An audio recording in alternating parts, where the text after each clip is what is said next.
Hello again, everyone. Continuing with Houston week, I'm going to look at the Houston Texans of the NFL. Last year, the Texans had a 9-7 record, which is a solid record, but they do play in the AFC South with the Colts, who had an 11-5 record and won the division. Obviously, the Colts are a very competitive team and Super Bowl favorite kind of team, I would say, this upcoming year. I think they'll make a deep playoff push, so I think the Texans need to find a way to at least have the same record, if not better, for them to try to win the division. But I think if they could get to a 10-win season, then they could squeak in with a wild card spot kind of thing. They have made some moves this offseason, obviously, to improve their team. They did sign quarterback Hoyer. I'm not sure if he's going to be your answer at quarterback. They also re-signed their quarterback Ryan Mallett. So those two are going to be fighting it off in the preseason and through training camp for the starting quarterback position. I'm not sure which one of those is going to be the better fit. Obviously, Mallett has been with the team last year, so he's going to know the playbook a little bit better and the roster a little bit better, and he'll have a little more chemistry with his fellow receivers and things like that. He also played under the Patriots for a few years, so if he was smart, which I know he is, he would have learned from Tom Brady how to be a successful quarterback. So hopefully he's remembered what he learned from Tom while he was with the Patriots and can bring that over to the Texans. Last year, the Texans' starting quarterback was Ryan Fitzpatrick. Obviously, they traded him to the Jets, so he's not around anymore. Last year, he was 197 for 312 passing attempts for just over 2,400 yards and 17 touchdowns to 8 interceptions. So he is a good quarterback. I'm not sure if letting Fitzpatrick go was the best decision. Obviously, you've brought in Hoyer and you re-signed Ryan Mallett, so those two are going to fight for the starting quarterback position, but I'm not sure if either one of them will be the best candidate for it. Ryan Mallett last year had 75 passing attempts with 41 completions for 400 yards, and he had 2 touchdowns and 2 picks. So he got in a little bit, but obviously with Fitzpatrick, he had a solid season.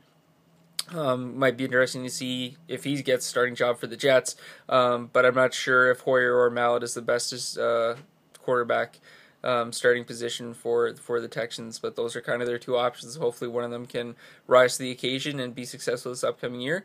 They also signed a free safety Moore, as well as defensive tackle Vince Wilfork, who I think is a big splash for them. When you pair Wilfork with J.J. Watt and a healthy Clowney, you have one of the elite defensive lines in the league. I would arguably say that this defensive line that the Texans have now with Wilfork, J.J. Watt, and a healthy Clowney is better, if not at least as good, as the Lions' defensive line used to be before Sue and Fairley are now no longer with the team. So I think that defensive line has the opportunity and the talent to be the number one rushing defense in the league. Not sure how they'll do against the pass, but against the rush, I think those three guys paired with Brian Cushing as in your linebacking core, I think anybody whose run game is going to have a challenge against the Texans this upcoming year. They also signed a wide receiver, Cecil Shorts.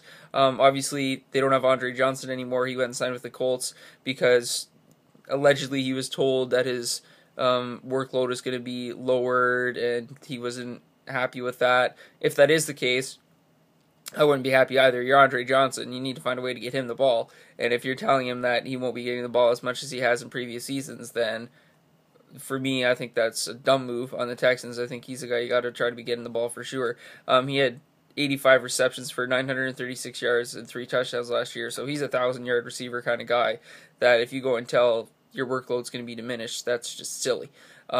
They also have Hopkins, I think will be their main wide receiver now, who last year he had 76 receptions for 1,210 yards and 6 touchdowns, so I think he's now the number one guy. They also have another Johnson on the team who last year had 31 receptions for 331 yards and a touchdown, so he'll be getting some looks. And Cecil Shorts, like I signed, is someone they signed who will be getting some passes, I'm sure, as well. Looking at other players they re-signed, cornerback Kareem Jackson, great cornerback, a good, smart re-signing there for sure, as well as offensive tackle Derek Newton and linebacker Akeem Dent.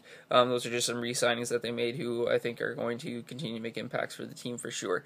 Looking at their running back position, I've talked about the quarterback position, Brian Mallett, Brian Hoyer, they're going to be competing for that position. Wide receiver position, obviously, no more Andre Johnson.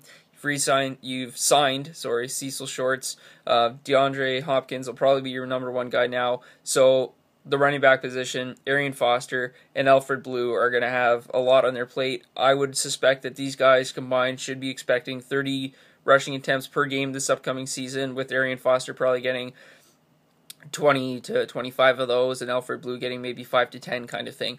Last year, Arian Foster had 260 rushing attempts for over 1,200 yards and 8 touchdowns, and then Alfred Blue had 169 rushing attempts for 528 yards and 2 touchdowns. So not exactly like a 1-2 pairing kind of thing. Like I said, Arian Foster's probably going to get 2/3 of the carries, and Alfred Blue will get a third, kind of thing is how I think they'll balance that out. But if your quarterback's going to be Hoyer or Mallett, you can't expect those guys to be throwing the ball 25 to 30 times a game.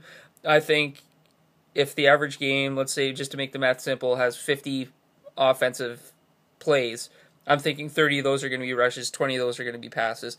That's just how I think it's going to work out. I don't think either Hoyer or Mallett have the experience to be a 30-plus pass attempt guy per game, nor do they have the receiving core that can allow them to do that. So I do think Arian Foster and Alfred Blue are going to be the guys that are going to be in charge of carrying that offense this upcoming season. But the strength of the Texans, in my opinion, is vastly the defensive side of the ball, for sure.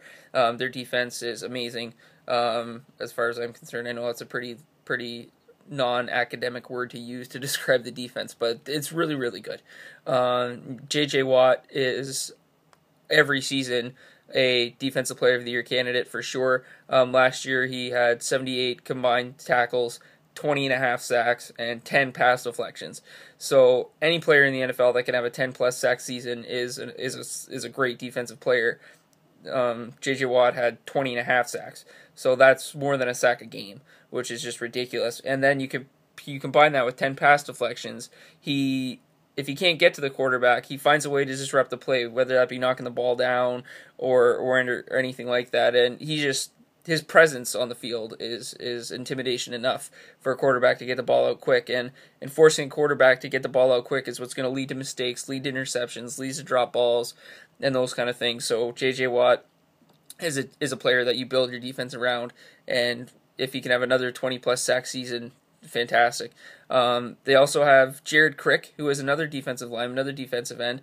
I feel, unfortunately, there's a lot of talented defensive players on the Texans, but unless your name is J.J. Watt or Brian Cushing and now Vince Wilfork, you kind of get lost in the shuffle. So I'm going to mention some other guys who had impressive seasons for the Texans this last year, but like I said, unfortunately, when you're playing behind J.J. Watt, when he has the kind of season he has, you're probably not going to get as recognized as you should be. So Jared Crick had 56 combined tackles with 3.5 sacks and 6 pass deflections. So he's another solid guy to have in your line, for sure. Watt is obviously going to make a lot of the impact plays, but he can't do it all on his own. So he's another solid guy to have on the line. Brian Cushing, like I said, their linebacker, 72 combined tackles. He had a sack and 2 pass deflections last year. Jared Clowney, I'm not even going to talk about his sacks. He was their number 1 draft pick last season. He only got into 4 games this year, so hopefully he can come back strong and healthy and can make an impact for the team. And you add him with J.J. Watt and Vince Wilfork, like I said before, you have an elite defensive line who I think could be the number 1 rushing defense in the league this upcoming season.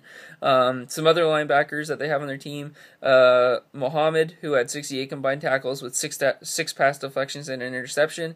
Then you also have Mercilus, who had 50 combined tackles and 5 sacks last season. So those are some linebackers that, like I said, made an impact for the team, but kind of get lost in the shuffle. Their leading tackler last year was safety Kendrick Lewis, who had 84 total tackles and 3 forced fumbles, but he signed a 3-year contract with the Rams. But I think that's why you signed Moore this off season to kind of replace that, because he'll make an impact on the team for sure. You also have cornerback Joseph, who had 75 total tackles and 2 forced fumbles. And then Swearinger is another strong safety who had 73 total tackles, a sack, and 3 forced fumbles. So they do have players in their secondary as well that can make an impact and can have success with the team. I think with the defensive line they have, teams are going to throw the ball more against the Texans than they will run it. Again, they have to prove that they can stop the run. But with those players and the talent that they have, they should be able to. But if they can't, then obviously that point is a moot point and teams will run the ball against them. But I think with the talent they have there, teams aren't going to run the ball. They are going to throw the ball, so it's going to be expected that the cornerbacks and the defensive backs can make some plays and get some interceptions and break up some passes. So those are my thoughts on the Texans this upcoming year. It'll be interesting to watch throughout the preseason and in training camp which quarterback rises to the occasion and gets a starting job, whether that be Brian Hoyer or Ryan Mallett. Arian Foster is going to have a heavy workload, I feel, this upcoming season. I think he's got the opportunity to have a 1,500-plus rushing season and maybe a 10-plus touchdown season. We'll see what happens. You obviously don't want to burn him out in the first half of the season, but I think he has that opportunity to do that. And Alfred Blue is a great secondary running back that can take some of the heat off of Arian Foster. Again, DeAndre Hopkins, I think is now their number one guy, so hopefully he can step up and have another 1,000-plus yard season for them. And he only had 76 receptions last year, so now with no Andre Johnson there, he could have 90-plus reception season kind of thing. Their defense is the strength of the team. Hopefully J.J. Watt could have another 20-plus sack season. He's just an exciting player to watch for sure. Vince Wilfork, I still think, has something left in the tank, so he's going to be a great veteran presence for that defense as well. And I think if healthy Clowney can join them, then they got a great defensive line and arguably the best defensive line in the league and one that could be number one against the rush. So good luck to the Texans this upcoming season. They do have the 16th overall pick. I'm not sure what they'll do with that. Maybe they'll look for a receiver now that you don't have Andre Johnson around, kind of thing. Maybe they'll look for help in the backfield. I don't think they're going to be drafting anybody on the defensive line or in the linebacking core, so I think it'll probably be a receiver that they draft, or maybe a cornerback or safety or something like that to help with the anticipated more passing attack that teams are going to have against them. So again, good luck to them this upcoming season, and I will be talking to you tomorrow about the Houston Rockets. Thanks again. Bye-bye.